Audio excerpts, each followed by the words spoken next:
अस्सलाम वालेकुम। So hello everybody, क्या हाल चाल हैं? उम्मीद करता हूँ सब खैर और आफियत से होंगे।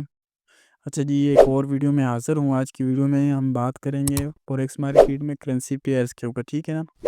सो वीडियो स्टार्ट करने से पहले चैनल पे नए हैं तो चैनल सब्सक्राइब कर दें, वीडियो लाइक कर दें। सो वीडियो स्टार्ट करते हैं।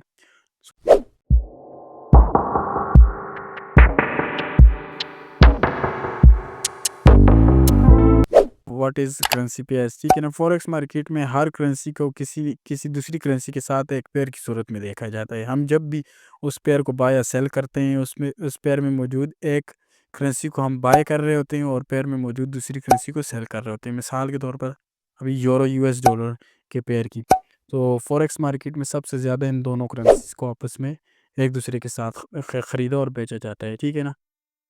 सो इस पेयर को कुछ इस तरह लिखा जाता है या लिखा जाता है।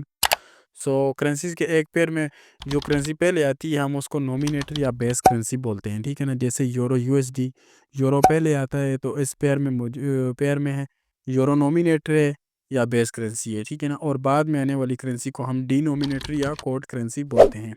जैसे कि इस पेयर में डॉलर को डिनोमिनेटर या कोड करेंसी बोलेंगे। अब इस पेयर के आगे इसकी प्राइस भी लिखी होती है, ठीक है ना? ये प्राइस क्या है और पेयर में मौजूद दोनों करेंसीज़ में से किस करेंसी की प्राइस है ये, ठीक है ना? तो किसी भी करेंसी पेयर की जो प्राइस होती है वो पहले आने वाली करेंसी मतलब नॉमिनेटर करेंसी प्राइस होती है, ठीक है ना? डिनोमिनेटर करेंसी के हिसाब से जो बाद में आती है उसको समझना हमारे लिए बहुत ज़्यादा ज़रूरी है। सो हम इस एग्ज़ाम्पल को थोड़ा स्लोली एंड डीपली समझने की कोशिश करें। अभी यूरो यूएसडी के पेयर की प्राइस अगर 1.2030 है, ठीक है ना? तो इसका मतलब है कि 1 यूरो के लिए हमें $1.2030 देने होंगे, ठीक है ना? मतलब कि 1 यूरो की प्राइस डॉलर के हिसाब से .2030 ज़्यादा है, ठीक है ना? अब अगर इस पेयर का चार्ट अगर ऊपर जाता है, ठीक है ना? प्राइस 1.2030 से बढ़कर 1.3010 हो जाती है, ठीक है ना? तो इसका मतलब ये हुआ कि अब 1 यूरो के लिए हमें $1.3010 देने होंगे, जो कि पहले से ज़्यादा हैं। मतलब यूरो की प्राइस बढ़ गई डॉलर के मुकाबले में, ठीक है ना? यानी अगर यूरो यूएसडी के चार्ट अगर ऊपर जाता है, ठीक है ना? और प्राइस बढ़ रही है तो यूरो महंगा हो रहा है डॉलर की निस्बत, ठीक है ना? क्योंकि जब जैसे-जैसे चार्ट ऊपर जा रहा है डॉलर ज़्यादा देने पड़ रहे हैं 1 यूरो के लिए। अगर यानी चार्ट नीचे आ रहा है, ठीक है ना?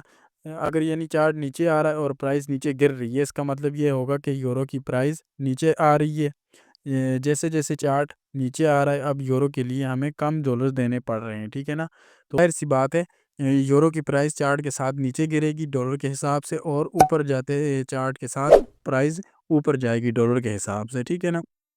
दुनिया में सब करेंसीज़ पेयर को ऐसे ही लिखा जाता है, ठीक है ना? आपस में हम किसी भी करेंसी पेयर को देख लें, मिसाल के तौर पर अगर हम यूएस डॉलर और जापानीज़ येन के पेयर की बात करें, ठीक है ना? तो इसको कुछ इस तरह लिखा जाता है यूएसडी जेपीवाई। इस पेयर में यूएस डॉलर पहले आ रहा है, इसका मतलब है कि डॉलर नॉमिनेट रेट या बेस करेंसी बोलेंगे इसे, ठीक है ना? और जापानीज़ येन जो है बाद में आ रहा है, ठीक है ना? मतलब जापानीज़ येन डिनोमिनेटर या कोड करेंसी से बोलेंगे हम। इस पेयर में अब अगर इसकी प्राइस जो है यूएसडी जेपीवाई प्राइस जो है इसकी एग्ज़ाम्पल के तौर पे 140.50 है, ठीक है? इसका मतलब हुआ 1 यूएस डॉलर के लिए हमें 14050 जापानीज़ येन देने होंगे, ठीक है ना? और अगर यूएसडी जेपीवाई का चार्ट अगर ऊपर जाता है, ठीक है ना? सो ऊपर जाता है तो प्राइस इसकी 140.50 से 14550 हो जाती है, ठीक है? डॉट 50 हो जाती है। तो इसका मतलब हुआ अब 1 यूएस डॉलर के लिए हमें 145.50 जापानीज़ येन देने होंगे, यानी कि इस डॉलर की प्राइस बढ़ गई है पेयर में मौजूद दूसरी करेंसी जापानीज़ येन के मुकाबले में, ठीक है ना? आई होप कि आप लोगों को समझ आ गई होगी। अगर किसी करेंसी पेयर को ऊपर जाता देखते हैं, ठीक है ना? तो हम इसका मतलब ये होगा कि उस पेयर में जो करेंसी पहले आ रही है, वो करेंसी महँगी हो रही है बाद में आने वाले करेंसी के मुकाबले में, ठीक है ना? अब हम अगर पाकिस्तानी पीकेआर करेंसी को डॉलर के साथ पेयर की शक्ल में देखें, तो वो कुछ आपको इस तरह नज़र आ रही होगी, ठीक है ना? तो अगर इसकी प्राइस जो है 200 शो हो रही है हमें, ठीक है ना? इसका मतलब ये है कि 1 यूएस डॉलर के लिए हमें 200 पाकिस्तानी पीकेआर देने होंगे। अब अगर चार्ट ऊपर जाता है, ठीक है ना? प्राइस ज़्यादा हो जाती है, 200 से बढ़कर 215 हो जाती है। एक $1 लेने के लिए हमें 215 देने होंगे। अब यूएस जो कि नॉमिनेटर है उसकी प्राइस बढ़ गई डिनोमिनेटर के हिसाब से, ठीक है ना। अब आई होप आप लोगों को समझ आ गई होगी। तो वीडियो में आगे बढ़ने से पहले इस वीडियो में आप लोगों के लिए एक नहीं दो सरप्राइज है, ठीक है ना। फर्स्ट आप लोगों के लिए गिव अवे रखा है जिसमें आप पार्टिसिपेट होकर प्राइज़ विन कर सकते हैं, ठीक है। और साथ ही इस वीडियो में एक प्रोमो कोड दिया गया है, ठीक है ना, $3 का, जो आप क्वेटिक्स में यूज़ करके अपनी प्राइस ले सकते हैं, ठीक है। जिसने वीडियो पहले देखी काइंडली डिस्क्रिप्शन चेक कर लें और जाके अपना प्रोमो कोड यूज़ करें, ठीक है ना। सो हमारे एक्टिव मेंबर हैं उनके लिए रखा था प्रोमो कोड।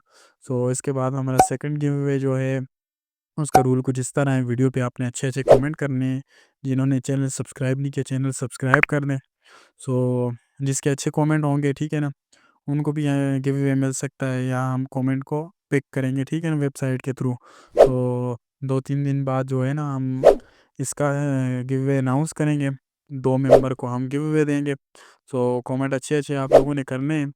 सो उम्मीद है आप लोगों को करेंसी पेयर के बारे में समझ आ गई होगी। करेंसी पेयर क्या होता है, किस तरह लिखा जाता है। इस वीडियो का मकसद सिर्फ करेंसी पेयर्स को समझना था कि पेयर को लिखा कैसे जाता है और इसके सामने लिखी प्राइस का मतलब क्या होता है, ठीक है ना। बाकी अगर कोई किसी का कोई क्वेश्चन है कमेंट करें। जिन्होंने हमारा फ्री फॉरेक्स ट्रेडिंग अगर ग्रुप नहीं ज्वाइन किया, बिल्कुल फ्री सिग्नल देते हैं। फॉरेक्स का हमारा ग्रुप बना हुआ है, उसका मैं लिंक नीचे डिस्क्रिप्शन में डाल दूंगा, वो भी ज्वाइन कर सकते हैं, ठीक है ना। सो बाकी वीडियो अगर अच्छी लगी हो तो वीडियो लाइक कर दें, चैनल सब्सक्राइब कर दें। सो मिलते हैं किसी और वीडियो में, तब तक के लिए अल्लाह हाफिज़।